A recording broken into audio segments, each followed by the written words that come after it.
the much needed impetus which has been given by the recent announcements from the Prime Minister's end. I think the time is not far that these gaps would be, closed out very soon. And with these modern methods of banking, and when we talked about telecom, I mean, the greatest advantage of this particular means of communication that,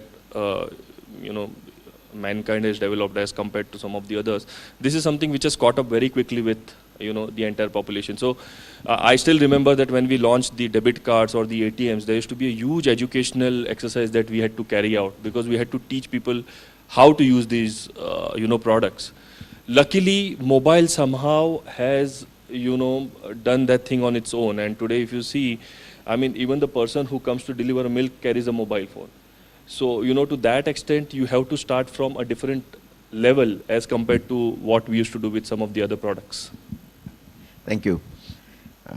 This question is for Kanchan, and as we heard, he comes from one of the most successful and leading private sector banks. And my CV, of course, was edited, but I was a banker myself for about 15 years, and I worked with a small private sector bank. But in spite of working for a small private sector bank coming from Bharat, for us, the rural postings and all were considered as negative things there.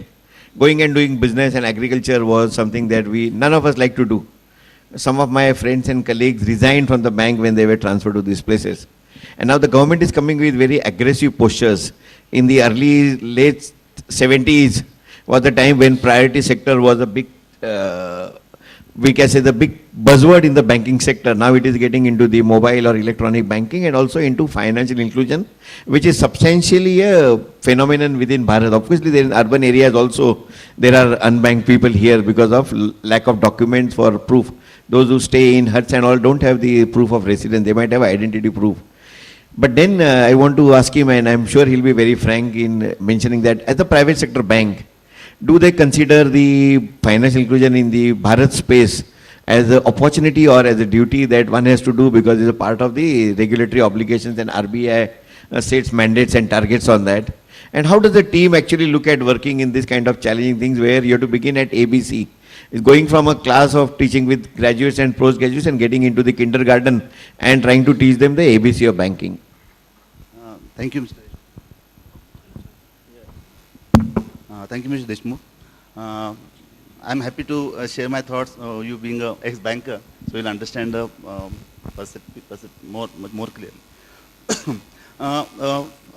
Before I reply to this question, I would like to have a small insight as to what was the concept of financial inclusion, more particularly for the private sector banks, per se when it was being applied to all banks as such. RBI came out with a sort of mission document around 5-7 years back, asking all banks to present a picture. You can say present a graph, or say you can have a roadmap as to what could be the strategy, what could be the time-bound program as such for each and every bank, and where they will be moving as such. The idea of RBI within the mission statement was that in a time-bound manner, in a certain period, banks were supposed to move up to a certain stage so that RBI or as a regulator, as well as other banks per se, would shift to a next phase of inclusion, next phase of financial transactions as such, after achieving a certain level as such. But going by the statistics or going by the record as such, apart from the mission document or maybe apart from the roadmap which was submitted or given to RBI, the picture was, I would just put into a different perspective. Initially, for the initial 4 or 5 years, all banks took this as a sort of mandatory exercise. Obviously, why I'm saying mandatory is because banks were thinking as to, there is a basic question. First, what is this financial inclusion all about? For a banker, what we are supposed to do as such? One, second obvious question was, what we are going to gain out of it and when? In terms of, again, as a banker, I will also vouch for a very popular word of revenue or maybe some profit.